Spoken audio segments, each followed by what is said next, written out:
Let's raise the drawing of the network, not the network.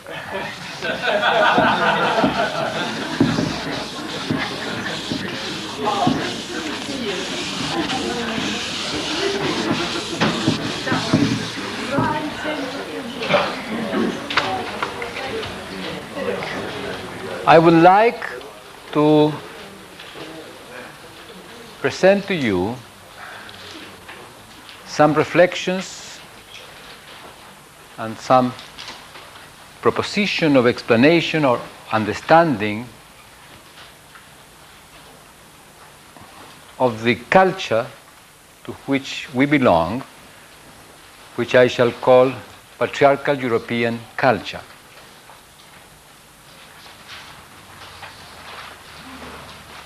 We speak about European culture, and there is a reflection about whether this is a culmination of history or not. But my personal concern for this has several sources. One is that as the feminist movement expanded, since I suppose that I am aware directly as feminist movement and feminine literature more than 25 years, I have realized that I grew up as a special kind of child because I did not live in a patriarchal family. And I did not live in a patriarchal family because my mother and my father separated when I was a baby. I was never involved in conversations of not having a father. I don't remember that at any moment in my childhood not to have a father was at all ever a problem, although there was not a father in the house. I lived either with my grandmother or with my mother.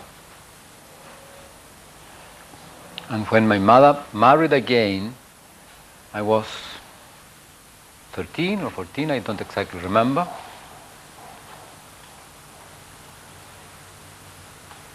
At school, I was fortunate. Nobody said to me that I did not have a father or that I belonged to a family without a father. And I realized that this was a peculiar thing because in some moment I could do the following. I was attending to a particular meeting, I think it was 1967, in which a woman was speaking, Evelyn Keller. We were friends. And she was speaking about gender in science. Either was 67, maybe it was a little later. This was taking place at MIT in the United States, in Cambridge, in Massachusetts. And she discussed this difference. And when she finished, and there were many women, some discussion took place, and I wanted to say something. So I said, please, I would like to say something, and I think that I have the right of saying something because I was brought up as a little girl. So in a way, I am an honorary woman. And of course, everybody laughed. But I could say that not as a joke, by the way. I said this in complete seriousness. So for me, it was perfectly natural to say so. And what I wanted to say was a reflection that I thought valid that had been made by my wife, my first wife, who said that there was a difference in how children were brought up in Chile, depending on whether they were boys or girls. And this difference was that girls had to grow up in an interconnected world of many different interdependent tasks. While boys were brought up unidirectionally oriented in some particularly restrictive task which restricted their attention. And I thought that this reflection of her was very good, and what I wanted to say in this meeting was that although I listened to some of the reflections that Dr. Evelyn Keller was making about gender in science, I wanted to call attention to the fact that women were much more fortunate than men because they grew up in systemic thinking. They had to handle systems since childhood. And men, not. Men were brought up in linear thinking, with their attention oriented in one particular way. Now, of course, none of this generalization is valid everywhere and in all its magnitude, but certainly I found it valid for me because I was brought up like a little girl. I learned to do all the home chores. When I was a child, I would prepare breakfast for my mother before going to school.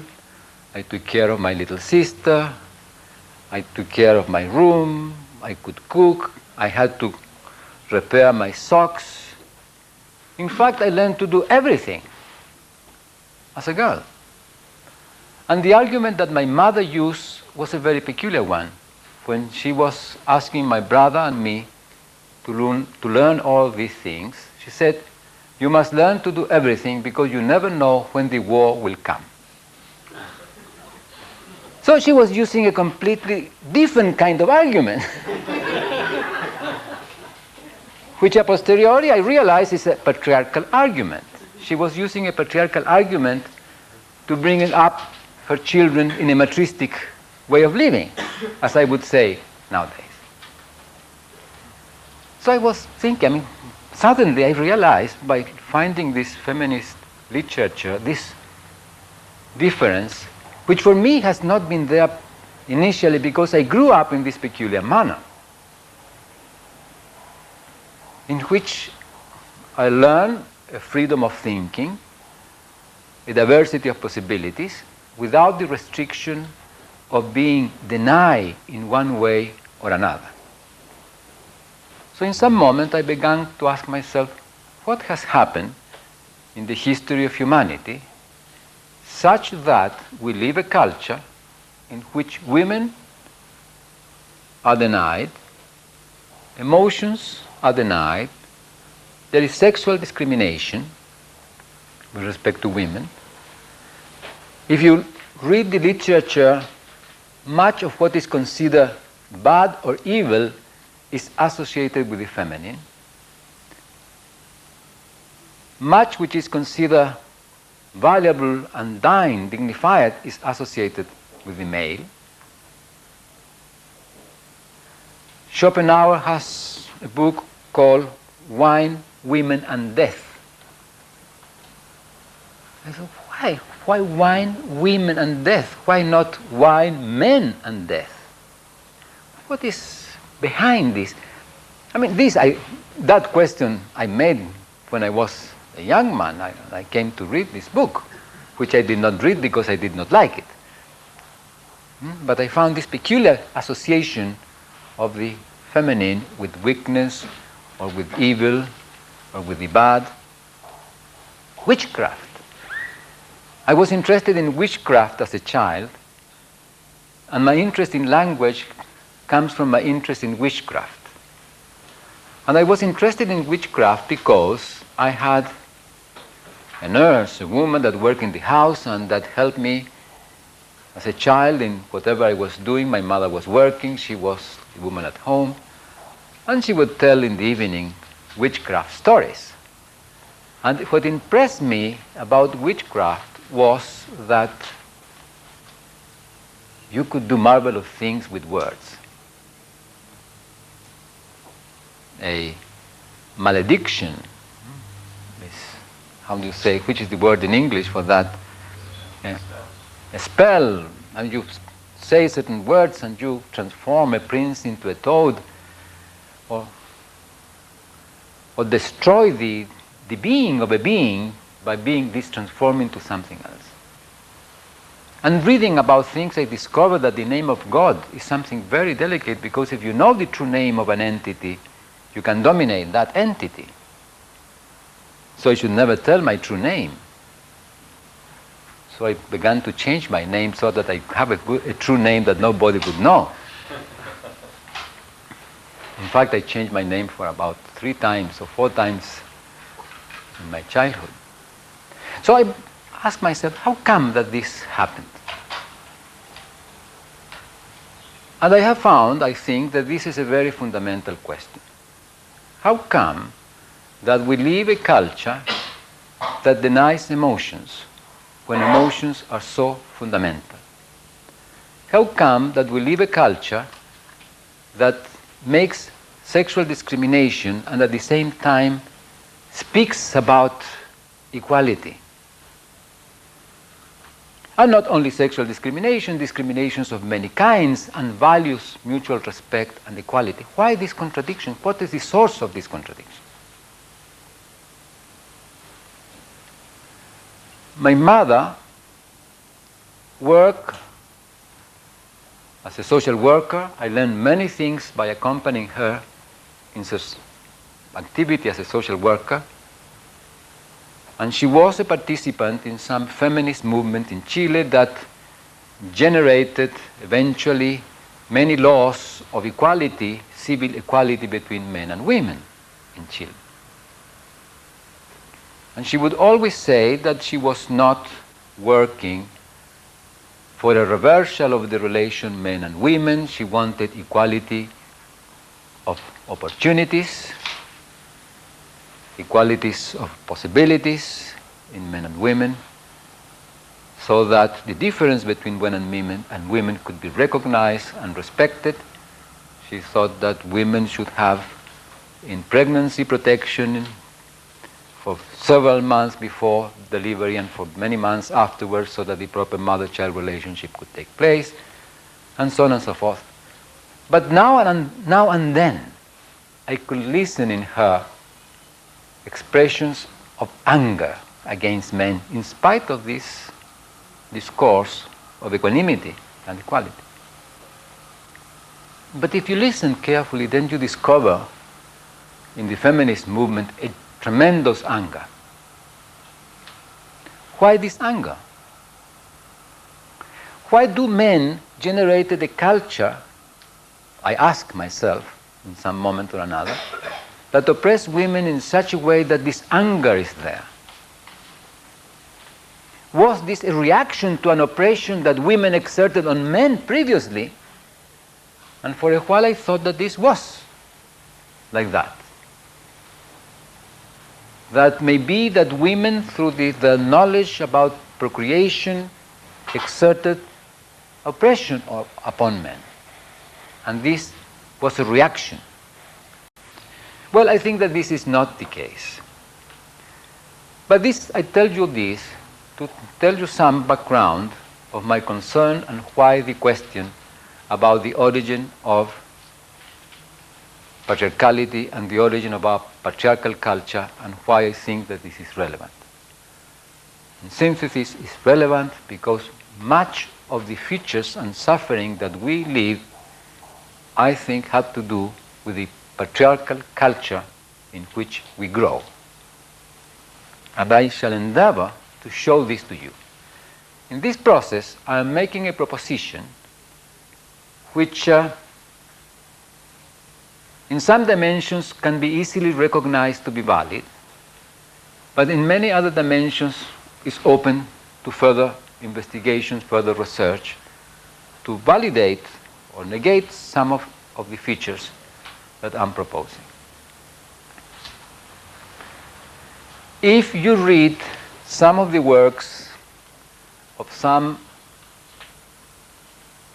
archaeologists in Europe, in particular a woman called Marija Gimbutas, who wrote a book called originally Gods and Goddesses of Ancient Europe, which in its second edition changed its name to Goddesses and Gods of Ancient Europe, because she realized that although the original edition had the title of Gods and Goddesses, they were not gods, they were goddesses. And that she had put that name in the flow of the way of talking. Masculine, we speak about mankind, we don't speak usually about humankind or womankind. Well, this woman shows in a research done in the Balkan area, in the Danube area, and in the Aegean area, that there lived in that areas of Europe between, let's say, 9,000 and 7,000 years ago, human agriculturalist and gathering populations which live in small towns without signs of war. Now, the signs of war appear in fortifications, appears in burnings, carbon that you can recognize that houses have been burned.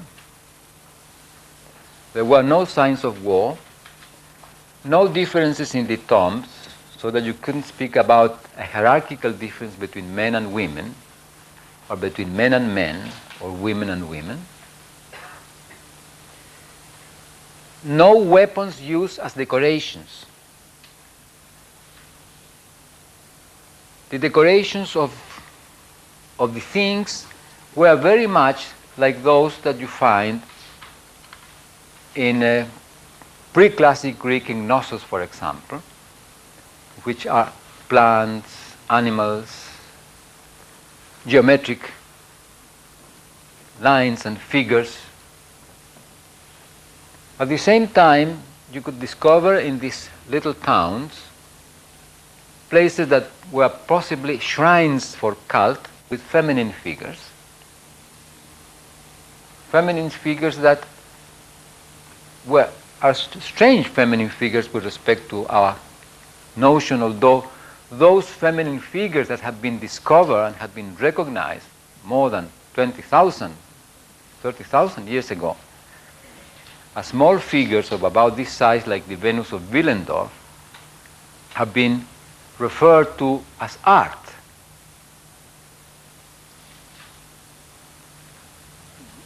In perhaps a manner of speaking of referring as art anything that appears to be beyond the domain of practicality of daily life.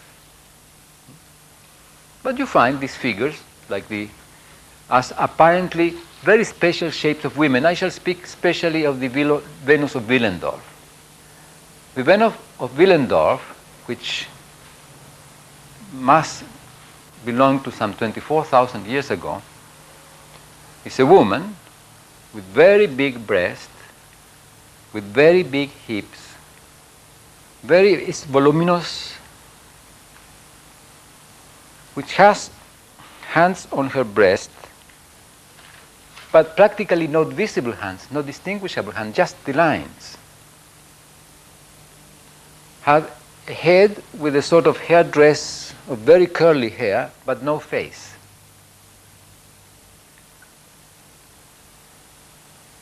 And if you look at it in its own individuality as an object, it's a very beautiful object. It's a very beautiful figure. It's well proportioned in being not well proportioned according to our canons of beauty. But it's a harmonious figure. If you look at the breast, it's beyond adequate or our present notion of harmony, yet it's a very harmonious figure. The whole body, the whole figure is beautiful. if we consider this according to our standards of feminine beauty, is not beautiful. At the same time, you have a figure which shows no signs of individual identity, no face. And to my interpretation, it's a figure that does not show features of a manipulative attitude, no hands practically. The hands have no preeminence. Well, those other figures that you find in the shrines about which I'm speaking of this ancient Europe are of similar kind, or of kinds in which you find something that could be considered a mixture of a woman and a bird. In some cases you have the body of a woman with the neck and the head, which indeed is a phallus, as if you had a mixture of woman and phallus.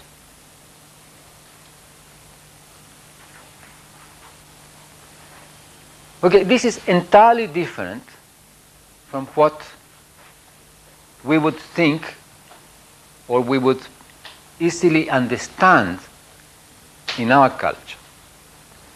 People speak about these feminine figures as representing a goddess. And in ancient mythical pre-classic Greek traditions, you have reference about a goddess. So it's a goddess. But people speak about the power of the goddess, the hierarchy of the goddess. My question has been, do these words apply? Can one speak about power in these ancient human communities that have such a different characteristics in the manner of living, as not having differences, hierarchical differences in the tombs, no signs of war, no fortifications, shrines of this peculiar kind in which you have this curious mixture of what is feminine and the rest of nature, in which you have other signs which have to do with the fluidity of existence, in terms of using the moon, for example, and the various phases of the moon as something that perhaps reflects a dynamics of change. Do our talking applies? Well, my belief is that doesn't apply. I'm writing with a German doctor, which was name I mentioned, Dr. Gerda Werdensoller,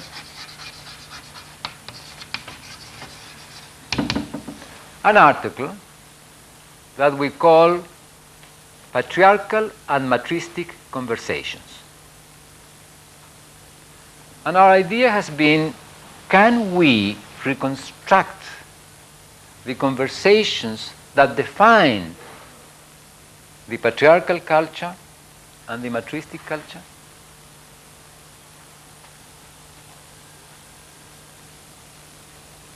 What is a culture? If I am right in what I have been talking to you, I would claim that a culture is a network of conversations.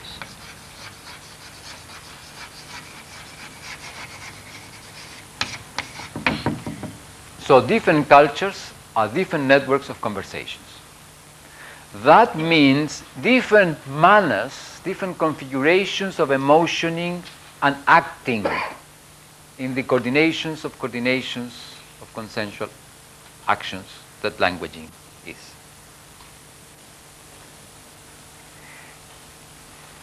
So a culture is not defined by particular doings, but by the network of conversation in which those doings take place. For example, I can claim that even though many of the things that you do in Australia and the things that we do in Chile may be different, yet we belong to the same fundamental European patriarchal culture, because the network of conversations under which we do what we do is the same. How we relate with each other, how we relate men and women with each other, more emphasis in this, on that, but the relationship is the same. How we relate with our children, what we call values would pertain to the manner in which we live our emotioning and our acting in coordinations of actions. So the idea was, or is, to think about the network of conversations that defines the patriarchal culture. Now, this archaeologist and anthropologist Marija Gimbutas says that through the archaeological record, that this culture that existed in Europe, which I shall call matristic, had to do with the feminine, but you did not have hierarchical relations which could allow you to say the woman is in a higher hierarchy with respect to the men, in the same way in which in our culture the man is in a higher hierarchy with respect to the woman. It was not matriarchal as opposed to patriarchal or something else which I call matristic. She says that this matristic culture was interrupted, destroyed, and what came afterwards was something completely different. Sometime 4,500 years before Christ. I would like to awake David there so that he listens a little bit, but he's sleeping so well that maybe I will not awake him. So let him sleep. Was violently destroyed by pastoral people coming from Asia. Now, there were movements of pastoral people which eventually were called in history, you can call them Indo-Europeans, and they came to this part of Europe between 5,000 and 4,500 years before Christ. And they transformed this. And after they came, differences in the tombs appear, signs of war appear, multiple tombs appear. A multiple tomb is a tomb in which a man is buried with other people, usually women. Is something similar in the tomb to this practice that used to be made to be conserved in India until the beginning of the century, and I don't know until when, in fact, in which the woman widow was burned with the body of the dead husband. So she could not survive the dead husband, had to die and be burned in the death pyre of the man. All this appeared, I mean, these multiple tombs, differences, hierarchy, signs of appropriations of the land, which were not there. That means features of the patriarchal culture appear. Hierarchy, war, signs of appropriation, discrimination with women, weapons as decorations. How did that patriarchal culture that came into this matristic culture arise? Now, it has been said that it has to do with the origin of agriculture. There are different theories. But my question has been the following. If a culture is a network of conversations, then to understand cultural change, I must understand change of emotions because emotion define the actions. I was very impressed when Franco died. Franco kept Spain under his domination for 39 years, persecuted communism, make lots sort of elimination of opposition, of political opposition. He died, and thus the country began to be somewhat loosened from this control through the king that was becoming king after the death of Franco. Communism was there. The same social struggles that were before was there. In fact, the country had practically not changed in 39 years. Oh yes, there were changes, but the fundamental emotioning was there all the same. How does the emotioning changes? Because if you look at history, and perhaps at our own particular lives, we realize that it is not enough that we are demanded to behave in a certain way for that way to become our manner of living. You require something more fundamental for that. And the more fundamental thing is an emotional change. If emotions do not change, manner of living does not change. Hypocrisy sets in. You pretend that you do what you do freely, easily, under this pressure. The pressure is removed and you go back to your old ways of being, as if nothing had happened. So I thought, or we thought, with Dr. Werdensoller, that one should look for the emotional change. What emotional changes would bring patriarchality such that the manner of living of people that were possibly matristic in their origin became patriarchal? So what I'm going to propose you now are the conditions under which the emotioning changed such that patriarchality arose in some part which was not Europe, which was possibly Asia.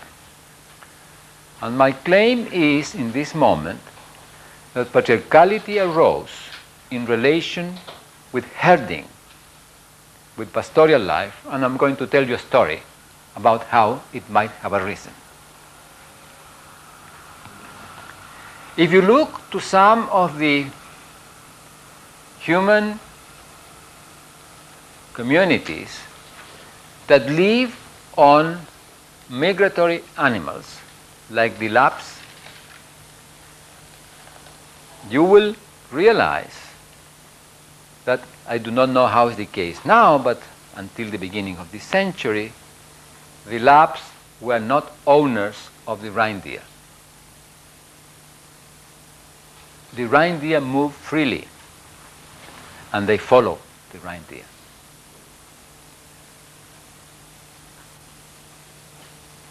They lived on the reindeer, but they did not restrict the movement of the reindeer. At the same time that they did not restrict the movement of the reindeer, other animals besides the lapse lived on the reindeer, like the wolf. The wolf was a co-eater of reindeers with the lapse. Now this is not pastoral life. I claim that the pastoral life begins in the moment in which some human beings, the members of some family, begin to restrict the access of the wolf to the animals and set a boundary on the mobility of the animals and the wolf.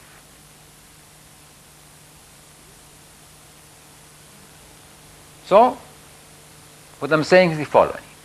Here are these people, 15,000 years ago, I do not know how long, following these animals to the pastures of summer, to the pastures of winter. Maybe the whole community went, maybe not, maybe some members of the community did. They left campaments and went and came. I do not know. The most likely is that the whole community went, going in one way and then in the other. Small community, small family. Evolution takes place in small groups, by the way. The story I told you about the origin of humanity must have taken place in small groups, small family that is changing along the generations and occasionally expanded in some configuration of living, and then another family goes on, something like this. You see, network of people, and then expands, living in the same way, and then another network of people, and then expands. So, those which are those which conserve the manner of living, it's a small group. Then this becomes expand, all these live more or less in the same manner, but some of these do change, and for several generations or many generations, small thing, and then expands and so on and so forth. And this is the manner in which evolution takes place. So in this history you do not have a big population, you have a small group, maybe a family.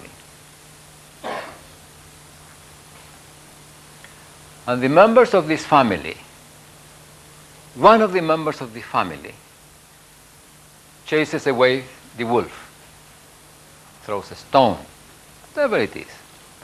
The wolf goes away, and after a while comes to eat an animal. If this is occasional, it doesn't matter. If it is occasional, it doesn't matter. But in some moment, it became part of the manner of living. Scarcity might be a factor. Could be. But the important point is that if it is scarcity and is occasional, does not matter. The difference arises when it becomes part of the manner of living. When these persons chase off the wolf, and the children learn to chase off the wolf, and the children of their children chase off the wolf, and chasing the wolf away from the herd becomes a manner of living. Through scarcity, through particular circumstances of that kind, but becomes conserved generation after generation. Now, when that happens, there is a fundamental change in emotioning. Because sooner or later, this chasing away the wolf will result in a killing. First of all, if the wolf is normally a coeater, and from one moment onward you restrict its access, you reject it, you set a boundary, the wolf will come back to it, will want to eat this animal, and you cannot be tranquil anymore. In the moment in which you begin to defend your house against a possible burglar, you have lost tranquility. You must be attentive to the wolf. You must live in attention to the wolf. Trust in the coherences of life is lost. Operationally lost, emotionally lost. And as you perform this behavior and eventually kill the wolf, a special killing has taken place. If you kill for eating, you enter into a particular aspect of the coherence dynamics of life. Killing for eating is a sacred act. The hunter is grateful to the animal that it kills.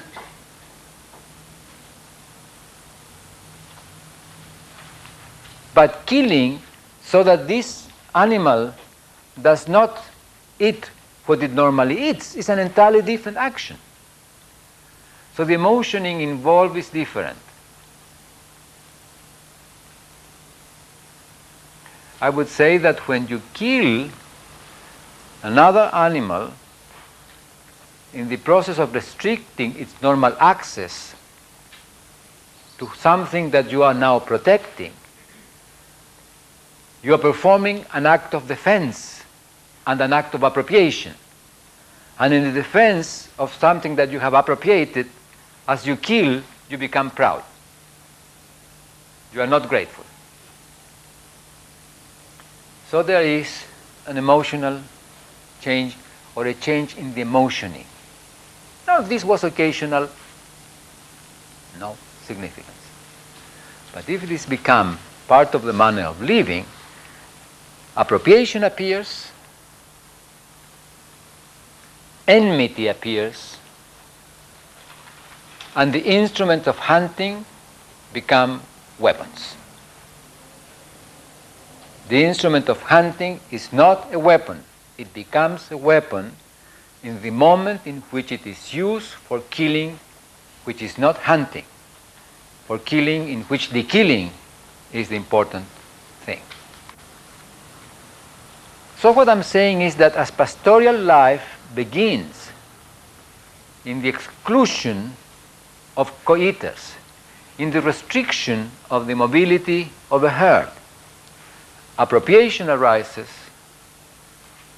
loss of trust in the normal coherences of existence, because you have to be attentive with respect to these predators that endanger that which now is your possession, because you are restricting the access of the predator. Enmity arises, weapons arise, and the fundaments for war through enmity and weapons appear. Notice, appropriation is restriction of the access of another. This is what appropriation is. To have something which is not defined as something that you have through restricting the legitimate or normal access that somebody else may have is not appropriation. If you're going in the countryside and you find a letter, an announcement which says private property, you know that your normal mobility is being restricted. That there is an appropriation there because the normal flow of moving in the world of the kind of animal that we are suddenly is restricted. Somebody says, no, you cannot come. There is appropriation. So, what I think that as this happens, of course, the conversations change. The emotioning changes, the coordinations of actions change, trust in the normal coherences of life disappears, enmity appears, the use of these hunting instruments for killing the enemy transform them in weapons, and the practice of this become an ability to excel in the use of weapons. And as you excel in the use of weapons and the emotion of enmity appears, then you have the fundaments for war, yes? It's maybe a silly question, but could you give a good explanation, a good example of a loss of trust in the normal coherences of life? Now, for example, in the matristic, if you look at these matristic findings and about the matristic culture that one has, that ethnographers have described in different parts of the world, you find an attitude with respect to life and nature of a coherence totality. The goddess is an expression of the normal dynamic of life and birth, in which everything exists in this harmonious interlocking phenomena of life, with life and death, but in which things are meaningful in their connectivity. So one lives in trust in nature. You don't have to control nature because it will give you what it needs. Maybe that you do certain things that result inadequate, what is happening is that your awareness has somehow been distorted, and you must recover your awareness, and a ceremony is performed which recovers your awareness with nature, but you have a fundamental confidence that life and nature will provide. But if you have this fellow that is coming to eat these animals, and you don't want it to come, you must be alert. You have a danger there permanently present. So now it's not just being, you have to be alert, and you begin to enter the emotioning and the reflecting of control.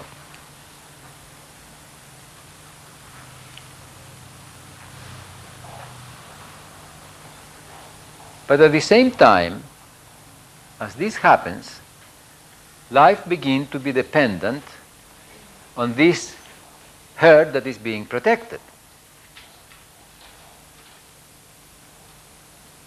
So the well-being of the herd begins to be a fundamental concern. And the well-being of the herd is bound to procreation in the herd, to reproduction of the animals of the herd. So procreation becomes important. But not mere procreation in the normal dynamics of life, a procreation that has to be protected. And procreation becomes a value. Becomes a what? A value. Something that must be protected, that must be fostered, because the well-being of you, of your family, begins to depend on this. Hence, I would say that the notion of fertility changes. My claim is that the notion of fertility in a matristic culture is not a notion associated to procreation. If I take this figure like the Venus of Willendorf as an image that has to do with fertility because of the abundance of the bodyhood, let us suppose that I think in that. It's not a figure that reveals me manipulation of fertility. There is no hands involved. There is no doing involved. The notion of fertility of a matristic culture as appears in these archaeological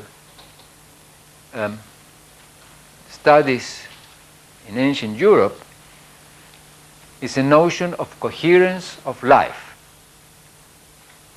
abundance in the natural coherence of life.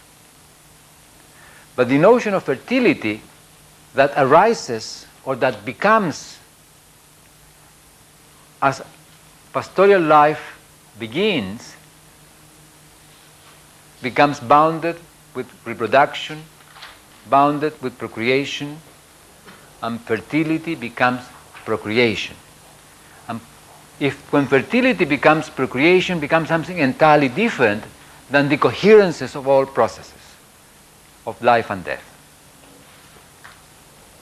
We still are in the culture of fertility, since of production and procreation. Can one suggest also such a thing?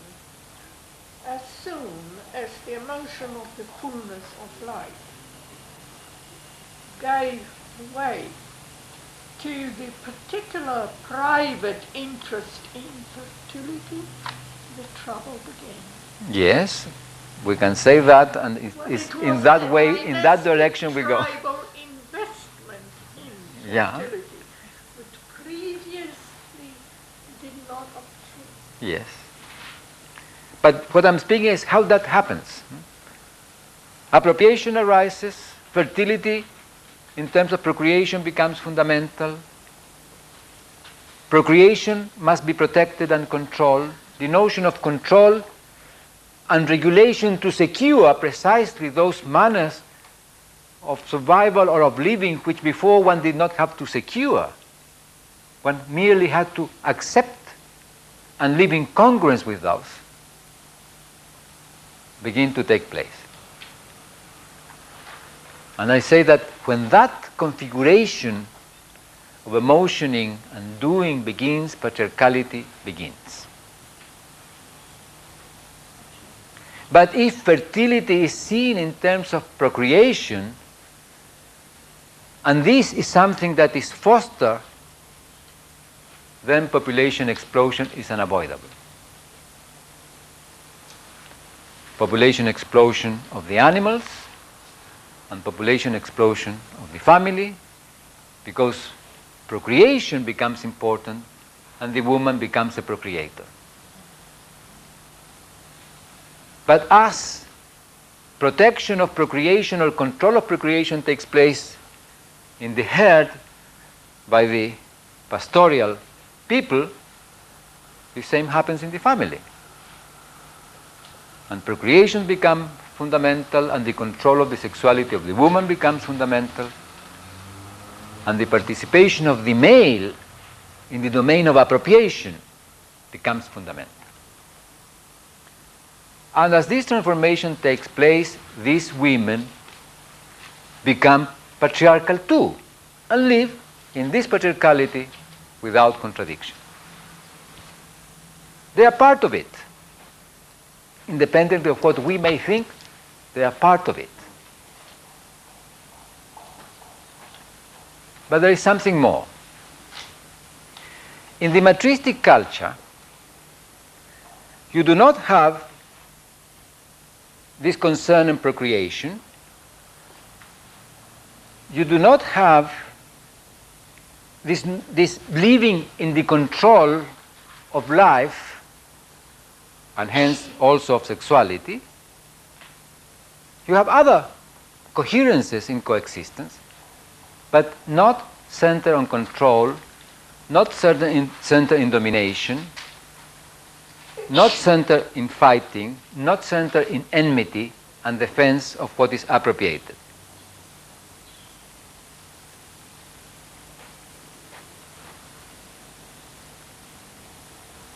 If one does something such that things do not work,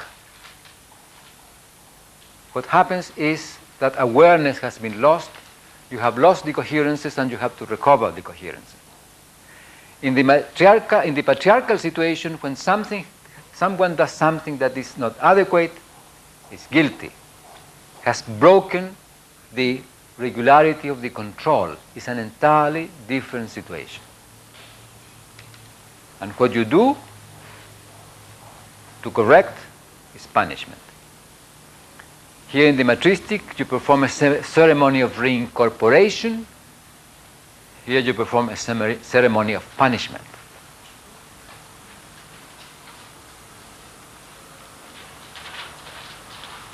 If this manner of living is established, two other things will unavoidably, to my thinking, happen. One is that since appropriation consists in exclusion and the defense of that which has been appropriated, this can be applied to anything. It's being applied to the animals, it's being applied to the women of the family, can also be applied to the manner of living, to the ideas, to the notions that one has for explaining. So if two communities encounter which are different, they will encounter themselves in opposition, because the difference will be a menace.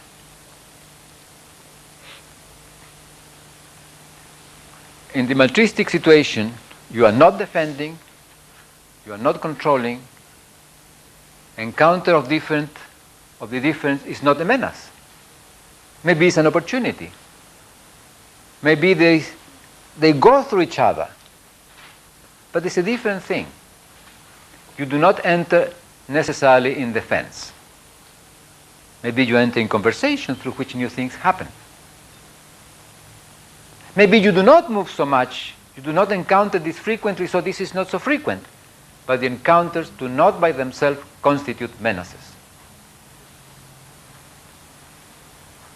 But here, when you have the enemy, which is the wolf that is continuously trying to take what you have appropriated and which you defend, the other, which is different, is also a menace.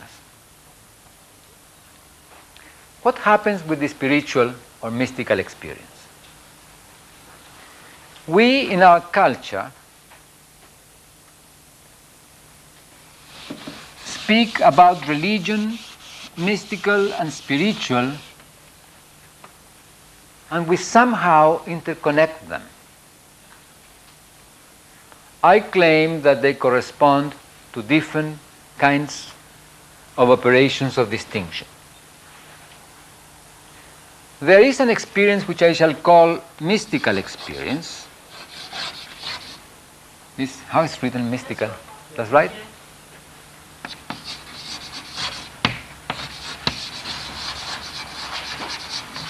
And which we frequently would call spiritual experience.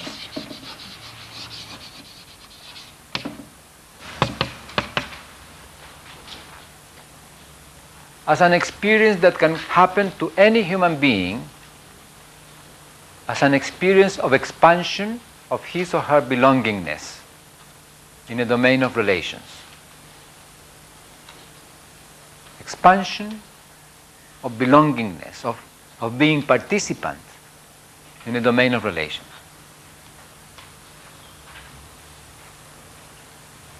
These may happen in very different manners. We know now, for example, that one can cultivate this through meditation. There are practices that nowadays people use to get an experience of expansion. But you don't need them, those practices. They may happen to you. May never happen to someone, but they happen. And they may happen to you practically in any circumstance. But when it happens, you live it according to your culture. And you cannot but live it according to your culture.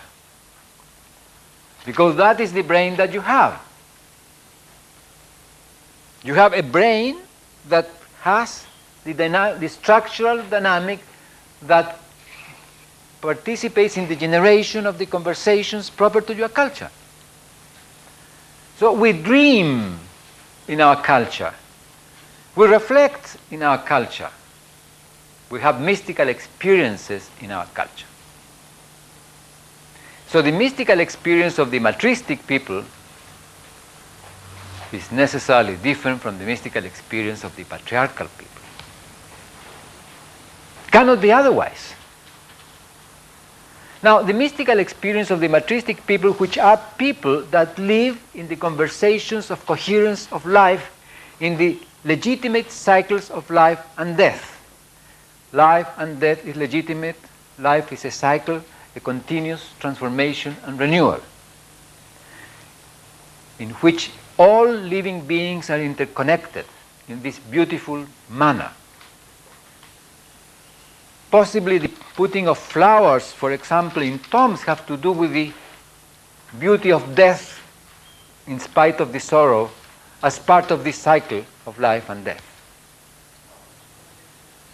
So a mystical experience will be an experience of expansion in a community of the living.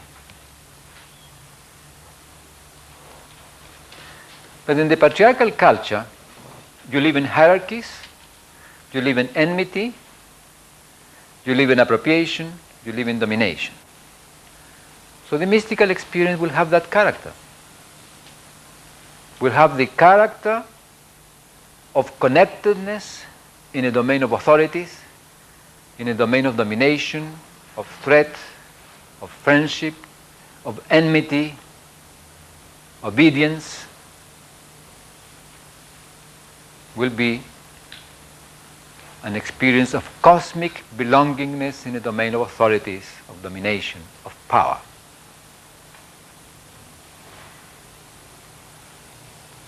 And if this happens, furthermore, in the moments in which you are solitary in the mountains with the animals that you are protecting, then will have fully a cosmic character. So my claim is that the mystical experience of the pastoral people was an experience of belonging in a cosmic realm in an authoritarian condition, so there must be and should be an authoritarian God. The fundamental authority of existence had to have expression in a patriarch. Now, the fact that the patriarch was a man, I think, is circumstantial to the manner of living and the mobility of men and women in taking care of protecting these animals. Patriarchality does not coincide with manhood. It's a manner of living. Women can be as patriarchal as men. Matristic does not coincide with the feminine. Men can be as matristic as women.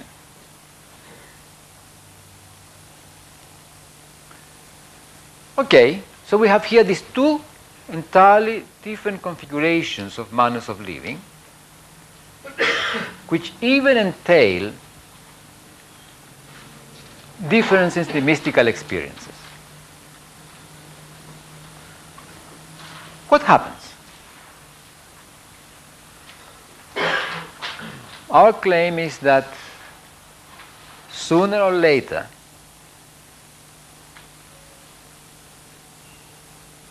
value in procreation results in population explosion. First of all, any practice of birth control, any practice of control of fertility, any practice of abortion becomes immediately evil, because it's against this fundamental notion of well-being associated with procreation. In a matristic culture, notions of control of fertility, notions of abortion, of practices that will reduce or have to do with the harmony of life are not necessarily a crime or something evil, because they belong to the dynamic of the coherences of life and death. Matristic cultures practice infanticide, for example. Practices of abortion. In Chile, the Indians, the Mapuche, who are matristic, believe, first of all, that a child does not become human until it sucks the breast of the mother. So before sucking the breast of the mother, this child is not a human being. So if a child dies before sucking a breast of the mother, it doesn't matter at all. But if it dies after sucking the breast, then there is a tremendous sorrow because a child died. Well, in this culture, when there are twins born, one is killed. And one is killed because of the harmony of life does not allow two twins to grow together. So one is killed, and is killed before sucking the breast. No problem. We call this infanticide. For them, this is not infanticide at all. What has twins got to do with harmony? Well, they realize that you cannot bring up two children exactly with the same easiness as one. That doesn't pertain to the coherences in which everything fits together in the well-being of the community.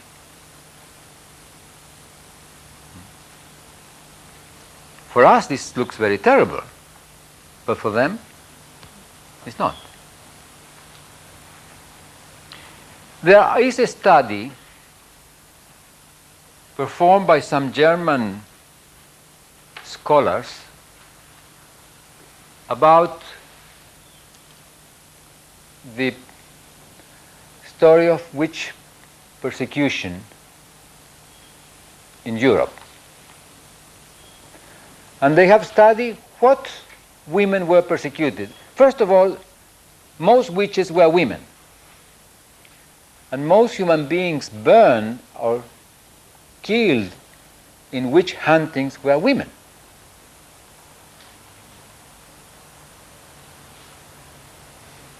And in 400 years, about 3 million women were killed in this way.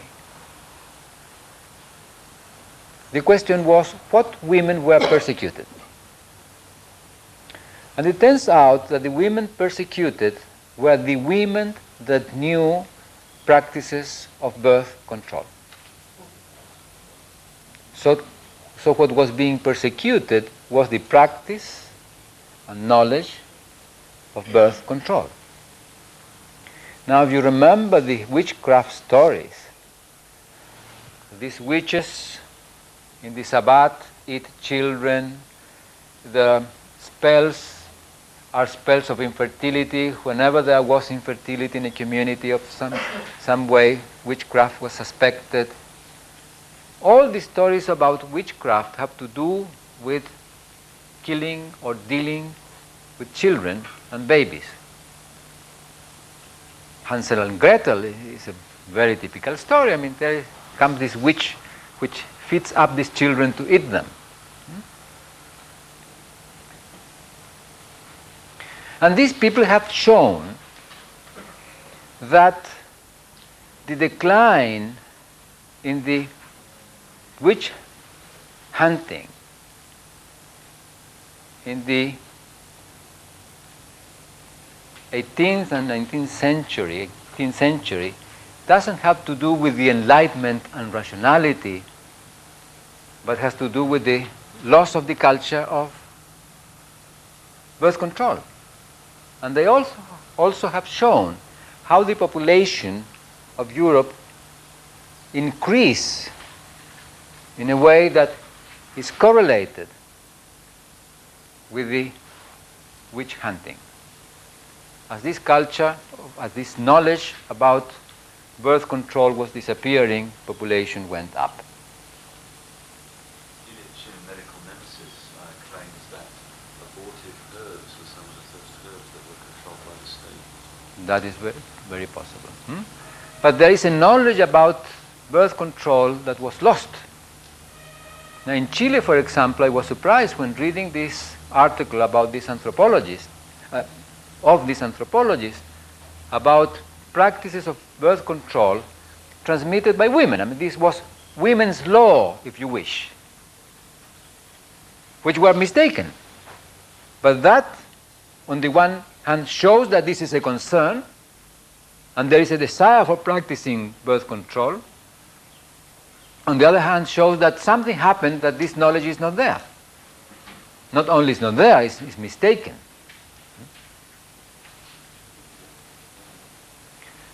So, a moment must have come, and there is documentation of this, in which this patriarchal culture comes and meets this matristic culture.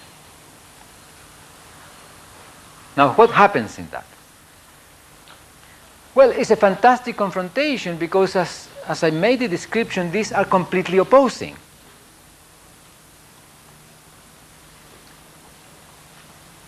I also claim that religions as we understand them did not exist in the matristic culture, not in the patriarchal culture per se, because religion entails a border, a boundary of legitimate beliefs. And the boundary of legitimacy in beliefs arises only when you defend beliefs. If you do not defend beliefs, then you do not have a boundary. So as these two cultures encounter, an opposition took place. In fact, a fight must have taken place in which men were destroyed, matristic men were destroyed or submitted completely. Matristic women were destroyed or submitted completely. But did they submit completely? My claim is that they did not. Our claim is that they did not. And this is a very interesting point.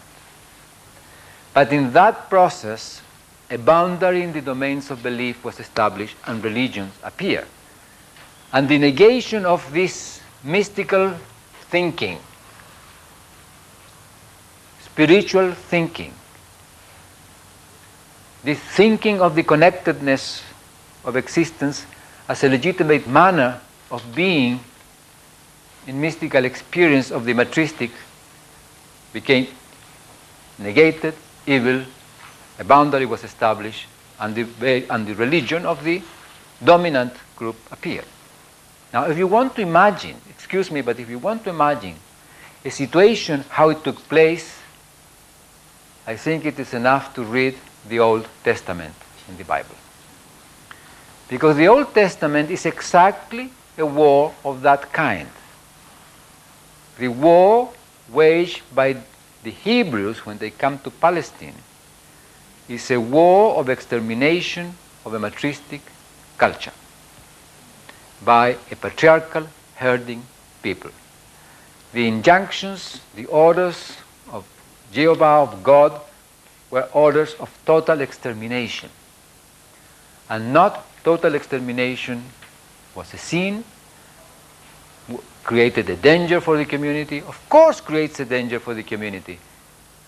Because if not everybody dies, then the conversations of the culture to which those which did not die appear and constitute an alteration or a possibility of alteration, of transformation or eventual negation of the dominant culture. Now my thesis is, or our thesis with Dr. Burden-Soller is, that when this happened in Europe, the women did not submit completely. And matristic enclaves remained in places and in the household. Remain in places as matristic communities, and in the household, in the relations between the women and the children, and the women between the women in the upbringing of children.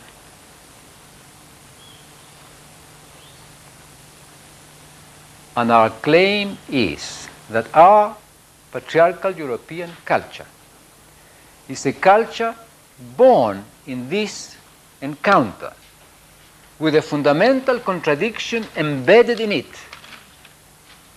in a matristic childhood and a patriarchal adulthood.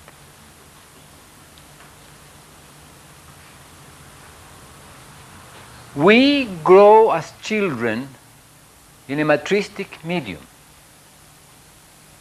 We are invited to participation, to cooperation. If we have disagreements between us as children, we are invited to solve our disagreements not through quarrel or fighting, but through conversation, through coming together in understanding. The bodyhood of the child is respectable, is not obscene. The children can relate with the body of the mother, and the mother with the body of the children freely. The mother can kiss the whole body of the child can embrace the whole body of the mother, and there is no evil. But as the child, both men and women, grow up, they must enter into what is called the real life. And the real life is competition, appropriation, hierarchy, obedience, fight for your possessions or rights. Everything is lived in terms of struggle. Any disagreement is an opportunity for a quarrel or a war. If you want something, you have to fight for it. So, we think that this is the center of our culture, to exist in a fundamental contradiction between a matristic childhood and a patriarchal adulthood. But there is more. Somebody asked me once, what does a matristic man do? Well, I said, well, everything that we do, but not being centered in war and appropriation. So a matristic man is as much a person doing the things that men do, but not centered in war and appropriation. Could a matristic man participate in a fight? Of course can participate in a fight. But to be in continuous fight for everything is not the manner of living. In our culture, opportunities are treated as challenges. People have asked me, oh, what interesting challenge you accepted. I accepted the question. Well, when you accepted the challenge of the question, I never accepted the challenge. But we speak in terms of challenges. But challenges are opportunities for fighting. Because we live in challenges. Yes? I just think that possibly our childhood is not any more purely matristic. I mean, in fact, probably never will. I mean, the degree to which, one thinks about how suddenly children talk about mine. I mean, that appropriation is a very You are very right. part of childhood. So You are very right, because this patriarchal system is continuously pressing and encroaching in the childhood, and much more now with television and other things that put the adult life. why isn't it braided, though? What is what? Why isn't it braided in the way that emotionally and Oh, is braided? because it is maintained in opposition, and is maintained in opposition culturally by the opposition of the matristic woman and the patriarchal man. You see, because the other thing that appears there is that this child grows in this opposition in which womanhood is matristic and manhood is patriarchal. And we grow looking to this opposition as if we were an intrinsic opposition between the masculine and the feminine, when it is an opposition between the woman as matristic and the man as patriarchal. And the child lives this. What does the little girl hear from her mother about how will the adult life will be with the man? Or she will have to tolerate, she will have to submit, he is the authority, the man, with respect to the woman when this little girl goes. But, she says, the mother, you have means to cheat. You have means to do this and that, so she grows looking at the man in opposition. And what happens to the boy? Oh, you have to be a man, not weak like a woman. So for the boy, everything feminine is weakness, is superficial, is devious, is irrational. I think the same is true for women. Of course, but what I'm stressing is that you grow in this opposition. No? The women are irrational, weak, superficial. The men are rational, profound, and strong. And this is what you hear when you grow as a child. So the children, both men and boys and girls, grow in a culture that sets the masculine and the feminine in opposition as if they were intrinsically opposed, when this is an opposition between the matristic and the patriarchal cultures embodied in the woman and in the male. Yes, you want to say? Yeah, of course, all that will happen. But what I want to stress is this dynamics. There's not, I mean, I can't live with a clean-cut dynamic between all those things. One thing and all men doing the others, but you've already said that, haven't you? Yeah. No, so what I'm insisting is that this opposition between, is not an opposition between the masculine and the feminine. But this is how we grow. And nowadays, there are these therapies through which you have to harmonize your masculine and your feminine. Under this opposition that your masculine and your feminine are in opposition. Women do sometimes take it out in the household on board a little more than they want on humans. Yeah. While the feminine and the masculine are complementary.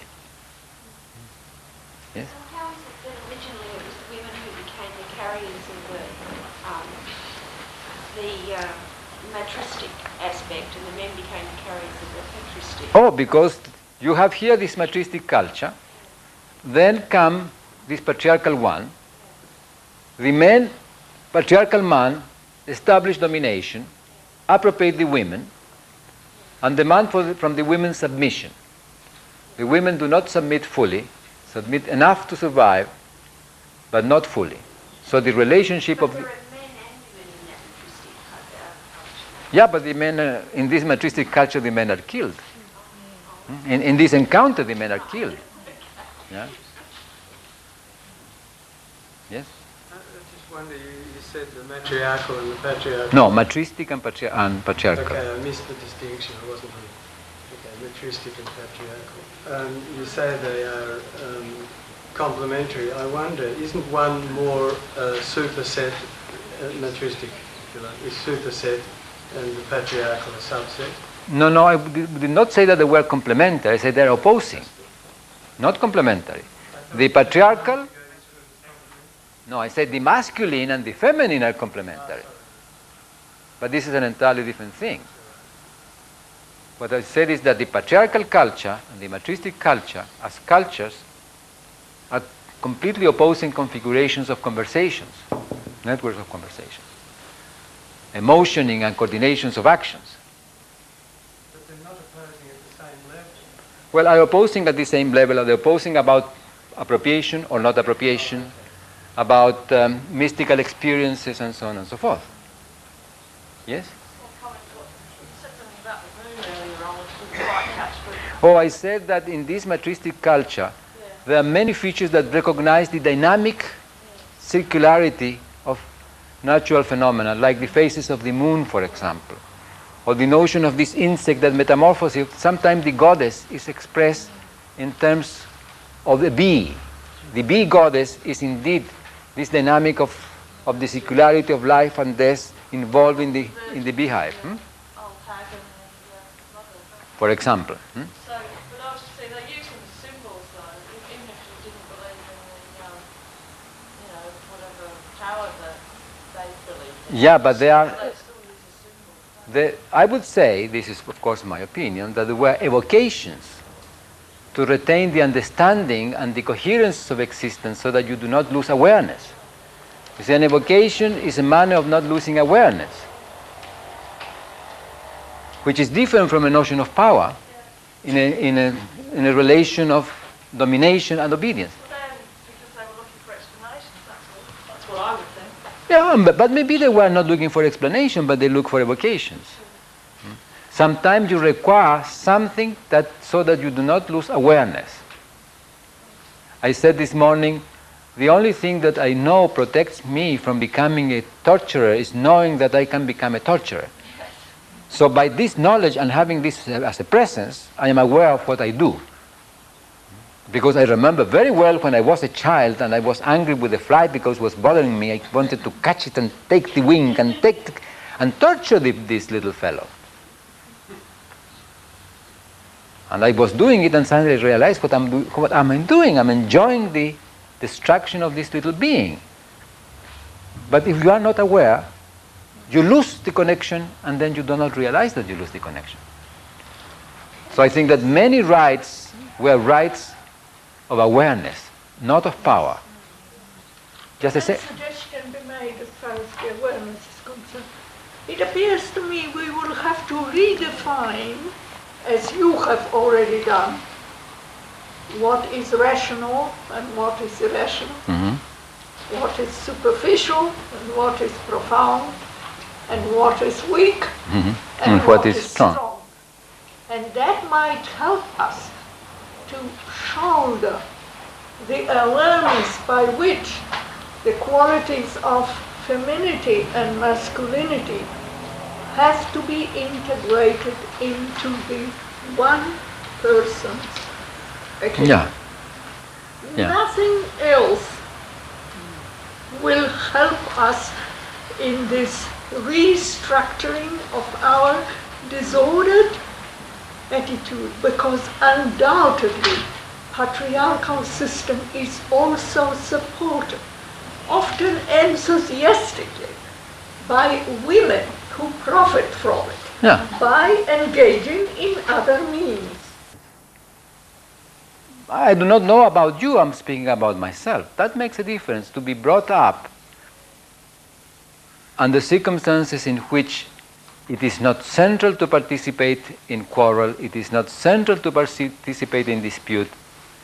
When I was a child, I fought many times, but I continuously avoid fighting. Just a second. I met not too long ago the daughter who became my student of an older companion of school. And this man told her, "Oh, Maturana, yes, he was a funny fellow. Because whenever we were going to enjoy a fight, he said, 'I am not interested,' and moved away." And yet, I fought in some occasions because this had to happen. But as my companions enjoyed being involved in this, they did not enjoy being involved in this. So this is the difference. To make it part of the manner of living, or let it be occasional. Excuse me. 2 points. One was, I think all people, according to your hypotheses, your assumptions, have a machistic beginning, possibly. In other words, they're on their... In our European patriarchal culture. Yes. So there's a process of being in it and then somehow losing it, or it being dominated or overshadowed. And secondly, what do you make of the Asian cultures, if you like, particularly thought of like Buddhist thought and other thought, which seems to be more like interested in broad coherences and less interested in the procreation and attachment to things? Well, I think that there may be some differences in the establishment of this encounter between matriarchal and patristic cultures in other parts of the world, which I know less well, so I cannot speak very much. But I can make the following reflections. That if childhood is matristic, in these cases in which this confrontation took place and the matristic was retained in childhood, as the child grows up and becomes incorporated in the patriarchal, grows up with some understanding of a different way of living still present. I think that among us, what we call utopians correspond to that. Our yearning for utopias correspond to our yearning for recovering this matristic manner of life in which equality, in which mutual respect, in which cooperation were legitimate part of daily life. And whenever listen a little bit, when one says that's an utopia, whenever you speak about a community life in mutual respect, in cooperation, oh, that is utopic. That's utopic. Belongs to another part of the world. Yet, how come that we can imagine it? How come that we can consider it desirable? Well, I think that we can imagine it and we consider it desirable because it belongs to us. And it belongs to us in part because of our childhood, in part because of the history of this matristic tradition, which somehow remain in many parts still present until many years ago, I mean, the expansion of Christianity, and conversations of that were present. But nowadays you are very right. There is this continuous encroaching of patriarchality in childhood. Yes? I'm thinking about the notion of purpose and the idea of getting together for a purpose and how that can be important so that when people are together, they're together, and how that can be carried in different directions concerning to control and dominance and hierarchy. Yeah. Certainly. But you see, the whole problem is, is this occasional or is this the manner of living? Does this pertain to some occasional conversation or to the network of conversations that defines the manner of living? And although this seems to be a minute difference, it's not. It's a gigantic difference. Occasional phenomena, certainly we can get together occasionally to make a fight. But that is different and occasional from treating everything as a polemic. A polemic, a fight. The Greeks, for example, if you look at the Greek history, they live in polemic. And Greeks were fully patriarchal in that moment. Okay, so I think that this contradiction, these two basic contradictions, one of growing matristic childhood to going to patriarchal adulthood, and then this opposition between the masculine and feminine through the opposition of the womanhood and manhood in relation to matristic and patriarchal, are a fundamental source of suffering in our culture. I even venture to think that which Freud was attending to with the notion of initially of this sexual trauma of the child or with the Oedipus complex has to do with a grasping of this fundamental contradiction that he did not see as a cultural contradiction. He saw or looked for a biological foundation for this in the Oedipus complex. And I think that much of our suffering, and hence much of the therapies that have to take place, have to do with that. But at the same time, maybe we should have a break for coffee and then I finish. At the same time, within this patriarchal culture, an opening has appeared with the origin of democracy, which I call a neo-matristic culture. And I would like to make some reflections in relation to that. So, oh my goodness, you are applauding me. Thank you very much.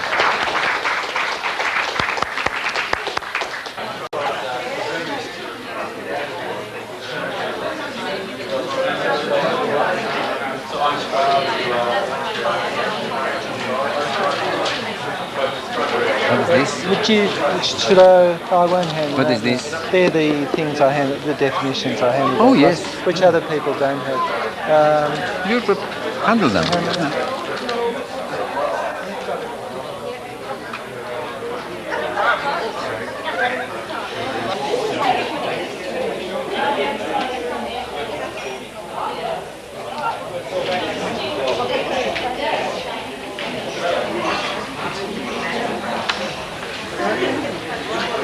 Very well.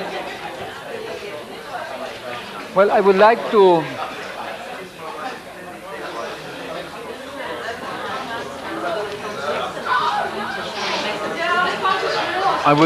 answer, yes.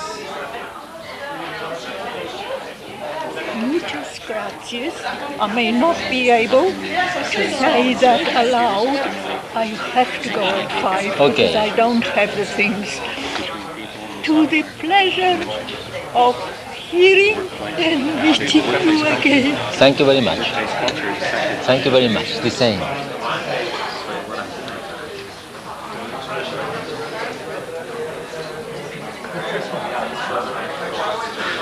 I wish to go on in this some reflections about democracy, and then I would like to answer some questions. But before that, I would like to say a couple of words about the mystical and the spiritual. Now, I think that in our patriarchal culture, we're accustomed to associate spiritual and mystical to religious. I think that whenever a religion is present, there is a doctrine involved. There is a domain of appropriation of what constitutes legitimate spirituality or legitimate mysticism. I think that the mystical experience or the spiritual experience, which I consider essentially the same, although we speak with some differences according to the patriarchal and matristic tradition, the spiritual is more ethereal, has to do more with the non-material thing, the mystical we do not know.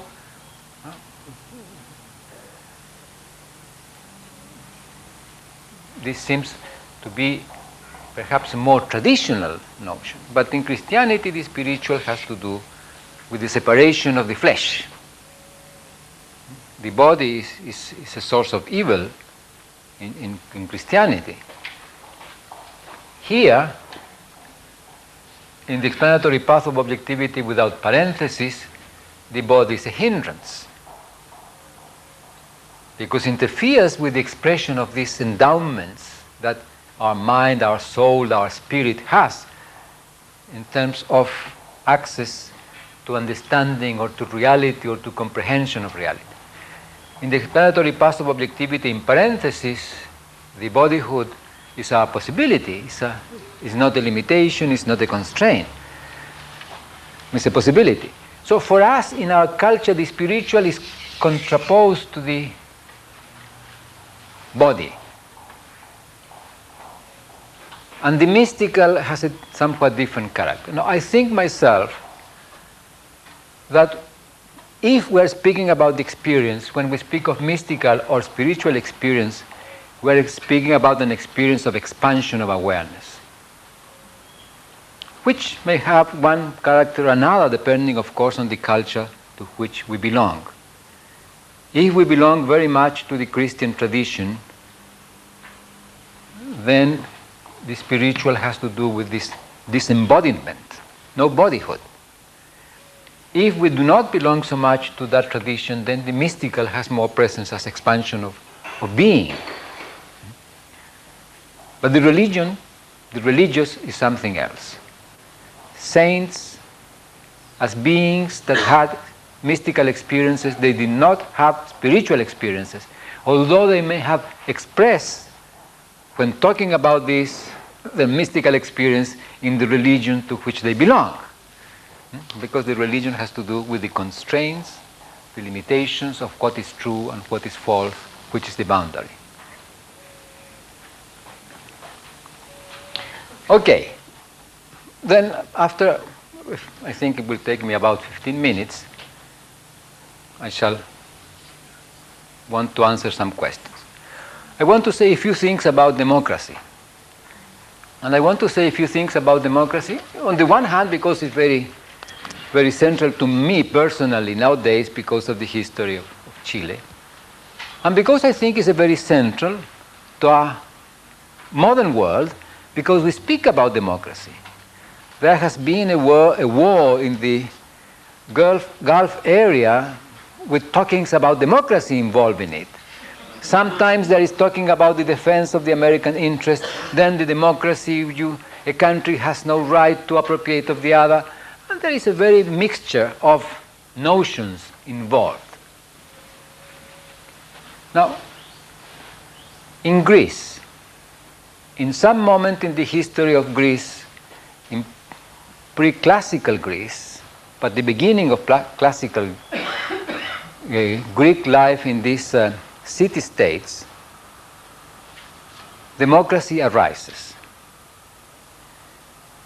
Everything seems to indicate, and some people have thought that, and I think myself the same way, that democracy arose in the marketplace. Now, what happened in the marketplace, in the agora? What happened there was that the landowners, which were the citizens of these city-states, got together and talked. And what did they talk about? Well, they talk about the things that concern them. and what things concern them, the affairs of the community. Now, the interesting thing is that in a monarchy or in a tyranny, the affairs of the community are the property of the king or the tyrant. Now, this may not be so obvious, but in a family, in a patriarchal family, the affairs of the family are the property of the patriarch. How is that apparent? Because, first of all, he decides. If it is a male, he decides. He knows what is what has to be done and what has not to be done, what has to be seen, what has not to be seen. In Chile, during the last 17 years, the affairs of the Chilean community were the property of Pinochet. Of this person that was, with respect to the political life of the country, the sole authority. Now, when the affairs of the community are talked in the marketplace, they become public. We are accustomed to talk about public affairs, but it is not true that affairs are public in themselves. The affairs of the community become public in the domain in which everybody can talk about them, reflect upon them, have opinions upon them or about them. In a patriarchal culture, there are no public affairs. In a monarchy, there are no public affairs. In a tyranny, there are no public affairs. All the affairs of the community are the property of the king, of the patriarch, of the father, of the tyrant. This is precisely what a king is. A king is a person that either by declaration or by force appropriates the affairs of the community. So in Greece, this very peculiar phenomenon happens.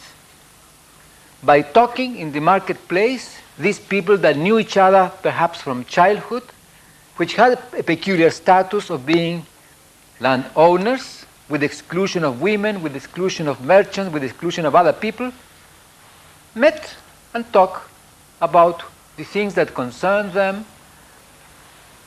and the operation of constituting public affairs arose. Objects are something that you can talk about as if they were public arose. Now this is very interesting. The fact that objects arise with language does not necessarily mean that we have the ability to talk about objects as if they existed with independency from us. Isn't it interesting? Here we behave in objectivity without parentheses, demanding from the other. And in us, the whole argument makes perfect sense. But it is not necessarily the case that in the history of humanity we have always been able to treat something as independent object from us. So when the affairs of the community become public, in the conversations of these citizens, the king becomes obsolete. Operationally obsolete. And in fact, in Greece, in some moment, is declared obsolete and democracy is established as a manner of handling the affairs of the community through conversations in which all the citizens participate. But the habit of talking about public entities, public objects, begins to be established or spreads or has already been spreading in all dimensions of conversations of these people. And so philosophy and science will arise with democracy. Now this is interesting because both philosophy and science require the possibility of treating that which you are talking about as a public entity, so that it's this that determines what you say, not you. Objectivity without parentheses. So as a possibility of reflection, and reflection upon reflection, this arises with democracy. But as democracy arises, and public affairs arise, what arises independently of whether this was restricted to some category of human beings, arises a manner of living together in which there is a fundamental explicit agreement that the affairs of those participants are the concern of all the participants, and the decisions for actions have to be taken through the conversation and agreement of the participants.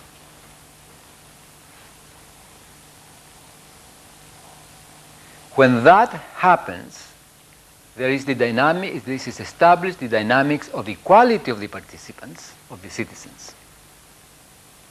Hierarchy is broken. So democracy arises as a wedge that breaks open the coherences of patriarchality.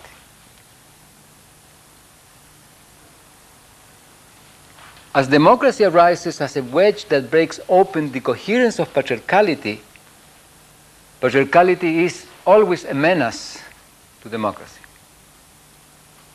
This is why democracy is so difficult, because it's a domain of equality, a domain of mutual respect, a domain of mutual acceptance, a domain of participation in the decisions of the affairs of the community without polemics, without war, without fighting, in a fundamental culture that sees everything in terms of hierarchies, in terms of oppositions, in terms of polemics, in terms of war, in terms of discrimination, in terms of authority. It's in those terms that democracy is a recover of a matristic manner of living. It's not conceived as matristic initially, but rides, floats on this matristic background. And this is why I call it neo-matristic. But at the same time, with the origin of democracy, philosophy and science as manners of thinking appear as possibilities. Notice that in the history of democracy, elections do not define democracy, although we sometimes believe that elections define democracy. Elections are an artifact, an artifice to create conditions such that nobody appropriates the affairs of the community by assigning transitory responsibilities in the administration of the affairs of the community. When this is not understood like that, one leaves a claim that one lives a democracy as an opportunity for generating transitory tyrannies through elections. Oh, this political party won, boom, everything is submitted to the tyranny of this political party. Now, this happened in Chile between 1964 and 1973. Now, Allende was elected in 1970, but I'm claiming 1964 and 1973 because in 1964, a president was elected with absolute majority as member of the Christian Democrat Party. Chile had been living since 1938 because there were some other problems until in the decade before 1938, but since 1938 to 1964 was operationally a democracy because there was never one party having absolute majority. So the governments have to be always coalitions in continuous conversations, coalitions which form and disappear.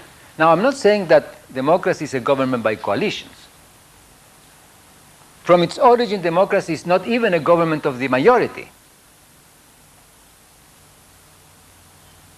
It's a manner of political life in which the affairs of the community are public, and means are devised such that no one can appropriate, no particular individuals or particular groups can appropriate the affairs of the community.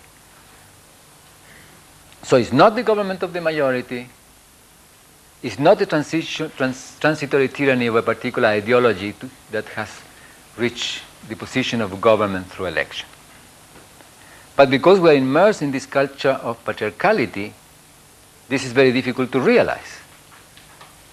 At the same time, the history of democracy is a history of obtaining this and expanding membership in democracy. Not only to the landowners, but to the artisans, to the people in commerce, to the women, all that. But all that immersed in this containing background of patriarchal authority. So this is, I think, is why it's so difficult. But the other thing I want to say has to do with the origin of philosophy and science. Philosophy and science are manners of explaining through treating objects as if they existed independently from oneself in their origin. I have said something about science in terms as a domain of statements validated through the application of the criterion of validation of scientific explanations. Yet, that can be done only to the extent that we operate not in objectivity without parenthesis, but with objects, with these entities which are experience that we will manipulate in one way or another to generate explanations. But for doing that, we must be able to handle objects as if they were independent from us. Now, my contention is that as philosophy arose, as a manner of explaining in reference to objects, it arose in this background of patriarchality and remains as a domain of explanations in which the object commands. This is why philosophy operates essentially in the conservation of principles.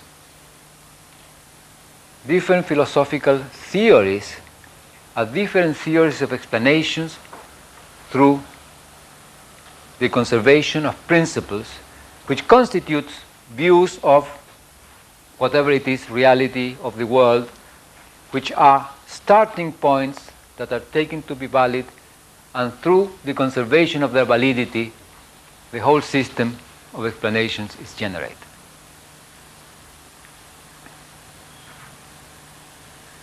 Science is different in the following respect. In science, it's not the object that commands, but the relations between the objects. Science is a system of explanation through the generations of relations, generative mechanisms. What is conserved in scientific explanations is the attention on the phenomenon to be explained, not principles.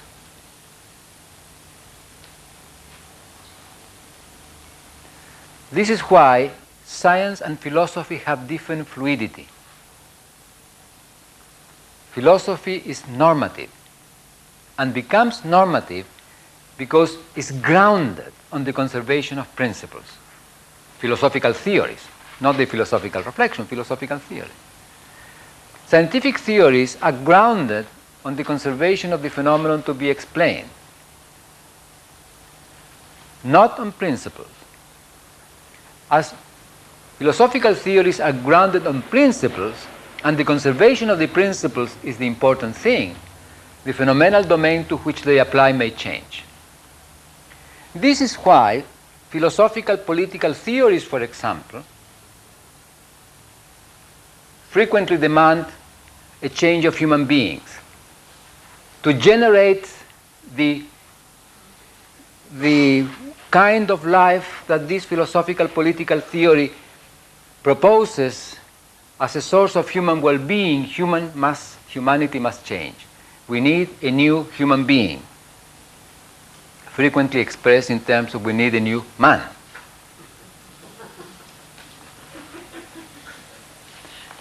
But scientific theories conserve the phenomenon. As they conserve the phenomenon, they are free to change principles. They do not conserve principles. This is why through scientific theories, fundamental notions may change. Let me give you some examples.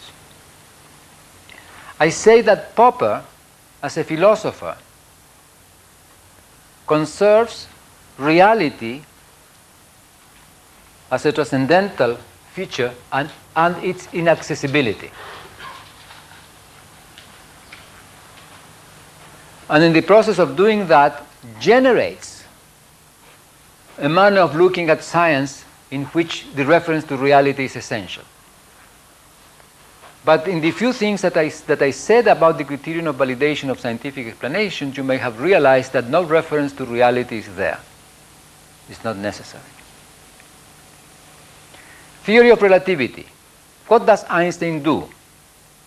Einstein wants to explain the phenomenon of simultaneity as defined through the operation of distinction of horary coincidence. Two spatially separated phenomena are simultaneous if the clocks on them, as you look at them, show the same time. As that is conserved and show the same time by being looked at with light that goes and comes back, so in the space of light wavelengths. But to explain simultaneity as such a phenomenon, conserving the phenomenon, Einstein has to change the notion of time, the notion of space, and the notion of movement. If he had wanted to conserve time or wanted to conserve the notion of space, he could not have explained in the manner that he explained. Simultaneity and relativity would not have arisen. This is what I mean when I say philosophical theories are grounded on the conservation of principles, and then they change the world so that the principles are conserved. Scientific theories are grounded on the conservation of the phenomenon, so they let everything change as long as the explanation of the phenomenon is conserved. Philosophical theories are normative, hence restrictive. Scientific theories are not normative, hence are open. But we human beings can operate in objectivity without parentheses or in objectivity in parentheses. So we can use scientific theories or philosophical theories to restrict, to command, to demand, to enslave, to whatever it is, because this has to do not with the theory but with our use of it. I think, for example, that what has happened in the countries, the socialistic countries, this very impressive situation in which the Soviet Union opens, sheds out its fundamental notions about communism in the traditional sense, an open space for reflection, one observes that the whole system crumbles down. 70 years of nothing. Of course, not of nothing, but 70 years under a philosophical theory which, by being restrictive and demanding, eliminated reflection, and you do not end with a better understanding. The problems are the same, essentially, as they were at the beginning. Now, I think it is a mistake to think that what has happened there is the triumph of capitalism economy. What has happened there is the failure of philosophical theories that tell you, or through which you believe you can tell the other what is adequate for him or herself, restricting his or her possibility of reflection. Now, I think I make these reflections because this is our situation in this moment in the world. This is the situation in which this reflection I have done about these two explanatory paths and about the origin of our European patriarchal culture takes place and may have significance. I think that if we understand this, then we can use this understanding for doing what? Whatever we have to do at the moment or circumstance in which we are at every instant. If we want to control the life of the other, we shall generate a tyranny. If we want to create a manner of coexistence in mutual respect, we must make an invitation. But we cannot have certainty because we cannot control the life of the other. So it is an opening for mutual respect. And this is only an invitation for reflection. And I am very grateful that you have followed with me this reflection. And I'm willing, for whatever time is left, to answer whatever question you have. There's a way of looking at religion, and I don't mean religion as a dogmatic system, but as a phenomenon in the history of human interactions, as containing coded instructions which are historically inflected, and they're instrumental imperatives which say that if you want to bring forth such and such a world, well, then you live such and such. So in this way, a sort of, quote, spiritual life is a mode of bringing forth a world. It isn't a preset entity. It's a sort of an opening up. Yeah, but you use an expression. You said imperatives. How do you say? I said instrumental imperative. Instrumental imperative. Now, there you use two contradiction expressions. Well, No, I'm not discuting to you. I'm making my reflection. I'm using what you said to say something. If it is imperative, you are claiming that what is the case is valid independent from you. If it is instrumental, then it depends on your use, its validity. Now, I think that the problem with religions, which make them different from mere coherences in the network of conversations of the culture, is that they have an imperative character, is that they have the character of philosophical theories grounded on principles. Can I reflect on your Yeah. It's an unfortunate choice of word. I could say instrumental injunctions, if you like. If you want to catch the tram and be at the Spencer Street station by 5:15, then you'll have to run. Okay. It's only imperative in that sense. Then there are invitations. Invitation, okay. This is fine. But if there are invitations, then of course I cannot accept an invitation without blame. The quality of refusal matters. The quality of what? Of refusal matters. Yeah. Can one or can one not refuse? Exactly. Now the problem with religions in general is that you cannot refuse. Because if you refuse, somehow you are guilty. You become an infidel, you become a heretic, something happens. And history of humanity shows that when religious matters are concerned, or philosophical theories of political nature arise, refusal is guilty.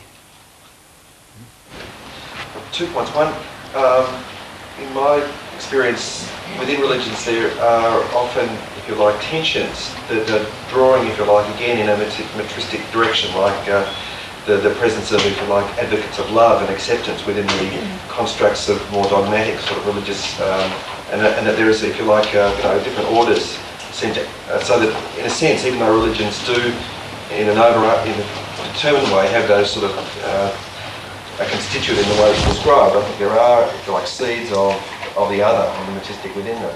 A few comments about that. I would say yes, of course, because you see, the religion is realized by human beings, by people.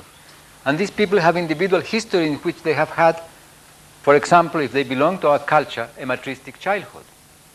And suddenly they discover this because of whatever reasons, they make a reflection and they say, oh my goodness, this is not so nice. But at the same time, the doctrine of the religion is restricted. I made once the comment, the Catholic Pope, was in Santiago, was in Chile a few years ago. And he spoke about the church. And I do not have here his speech, but if I compare the speech of the Pope about the church and the speech of Pinochet about the army, are the same. Are the same. Now, when the Pope wants to speak about love and wants to jump outside the army, if he can do it, may be very different.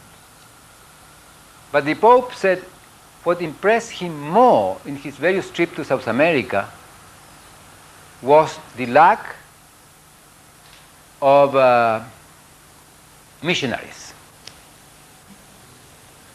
Not the suffering, not the misery, the lack of missionaries. So that means that his concern was with the church. So religions do not have to do with the spiritual or the mystical per se in themselves. Although among them, among the religious people, you have mystical people and spiritual people, and they are somehow frequently in that situation that you claim. The other point I was going to make was the question of where humour. Humor. In the broad brush of, well, first of all, in the phenomenon, whatever the constitutional sort of definition is, and also it seems to be very important in your work, in your being, in the way you present information.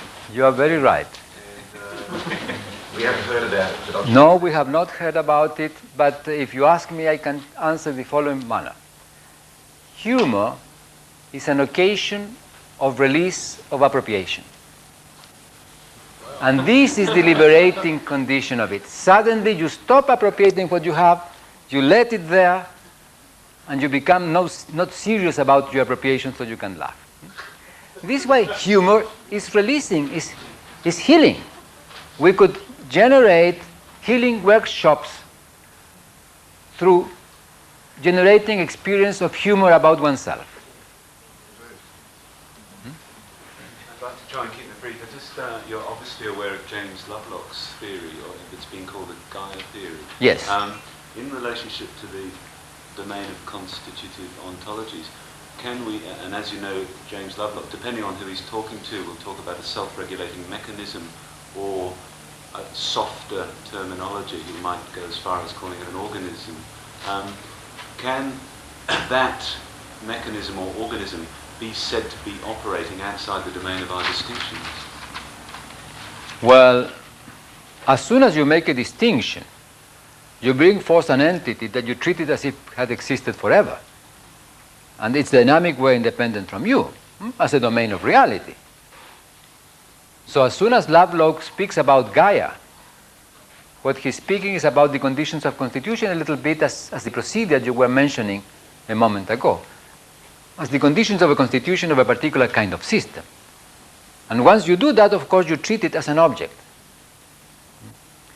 Now, you may agree or disagree with the various expressions that Lovelock has with respect to self-organizing system organism or a living system. I had a conversation with him once and he said that Gaia was a living system. I said that I would disagree with that. I would accept that was something more akin to an organism than to a living system because I did not see it was autopoietic. But certainly he's speaking as about an entity that has a close dynamic of constitution in the co-drifting, in the co-evolution of the all components of the biosphere. Yes. But it's interesting, huh? As soon as you distinguish something in one particular domain of distinction, you treat it, and this is part of our Western post-democratic thinking, our ability to treat this as something that exists as if, because we are aware, existed independently of what we do, and contemplate it, make a history, and explain Gaia and the history of the Earth as part even of the history of the Big Bang that gave origin to the universe, and project Gaia up to its death, as might happen, for example, if it becomes the Earth system in a chemical equilibrium. But the whole point is in our awareness about our relations. What do we claim?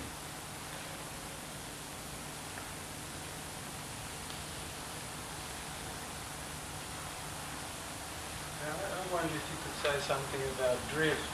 You talk about human nervous system and a closed system in some respects, and yet we're talking about evolution and change and so on. Where can you clarify the openness that exists in the closure? Yeah. To allow drift? Yes, well, I think I said something of that last week. This is why I did not say it now. But I said a little bit about the nervous system. You see, when you have, if this system is closed as a living system, as an autopoietic system, it's closed in its dynamics of states. All the states that it produces are states in autopoiesis. But it's realized through molecules that interact with each other. And if there are molecules, then thermodynamics must be satisfied. So it's open to the flow of matter and energy. Yet what defines its identity are not matter or energy or their components, but the dynamics of autopoiesis. Now, it is precisely because that is so, is that this system can have a structural drift. Because the structural drift is in the structural changes and the conditions of conservation of, in this particular case, the organization which is autopoiesis.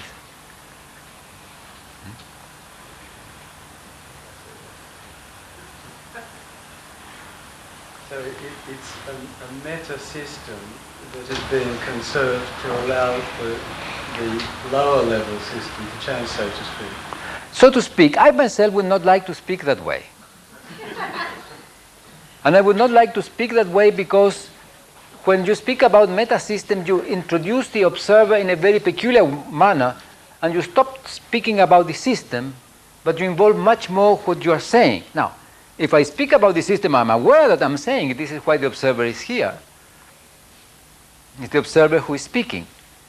But as you say, what I would be saying is, if there are molecules, and if these molecules interact with each other such that molecular changes take place, and if these interactions constitute a network of molecular productions such that the molecules produced interact with each other and constitute the network that produced them and specify its boundaries, you have an autopoietic system. But at the same time, as I have said that, what I have said or implied is molecular system necessarily open to the flow of matter and energy.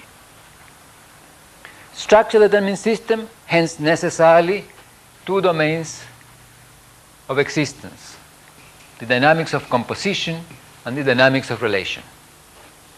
Structure determined system drift only bajo conditions of conservation of the organization, while the structure of the system changes in a domain of conservation of adaptation or congruence with the medium.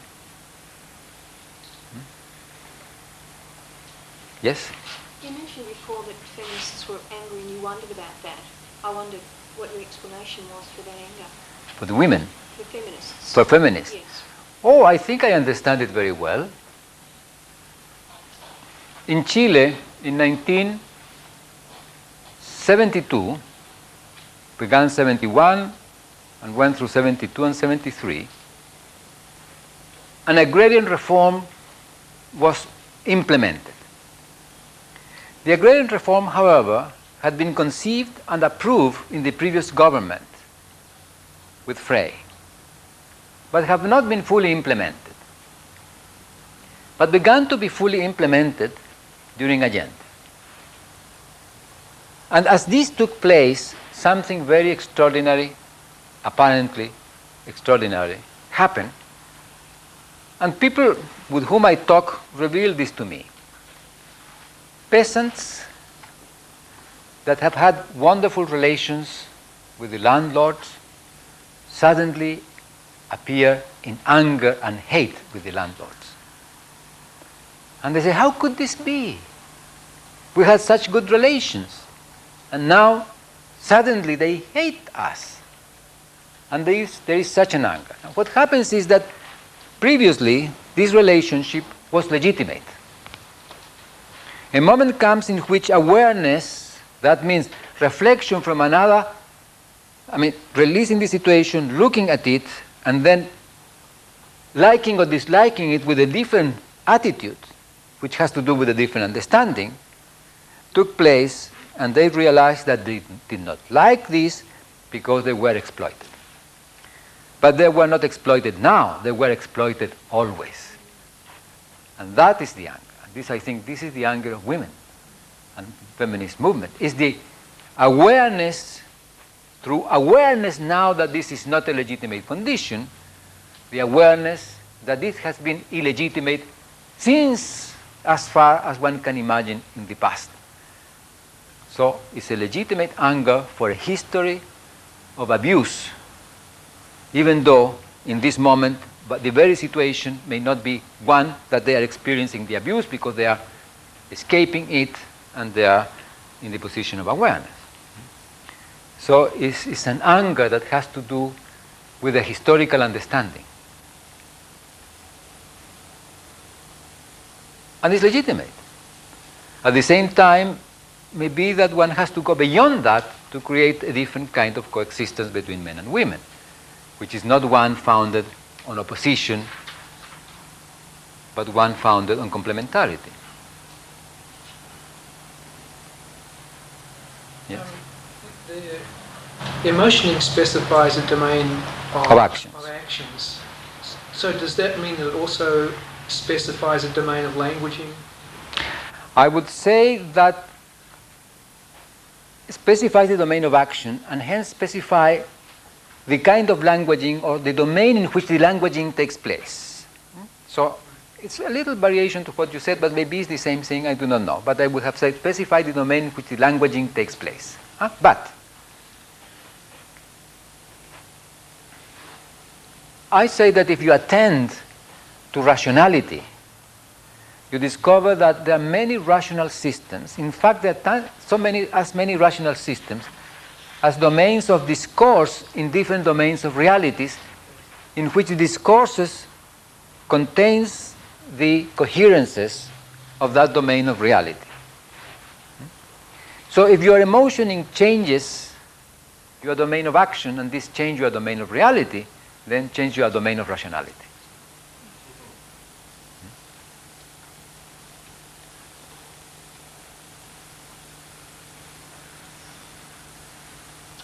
No one wants to believe that it doesn't know how to keep it going. Oh, yeah. I don't want to believe that. Okay. All I want to say, Humberto, is enormous thanks for a time that's been quite extraordinary. And I'll just say it for me, but in a sense it's on behalf of everyone. And this is to honour you It's not a degree, it's a post-pack. So I don't have to put it into a... No. Oh, well, you may. But I may. But I don't have to. But you don't have to. It doesn't have the wording on it. It doesn't say you now exist. This is to honour you and to say thank you very much. Well, I thank you very much, you and all of you. Thank you very much. Thank you. I'm glad. Thank you.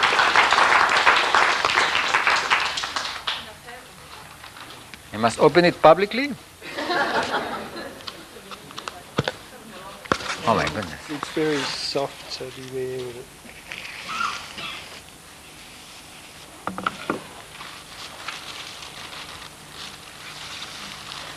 Oh, it's an engraving. Thank you very much. I shall put it into a mark with a glass so that it can be contemplated and enjoyed. Fantastic. Thank you very much.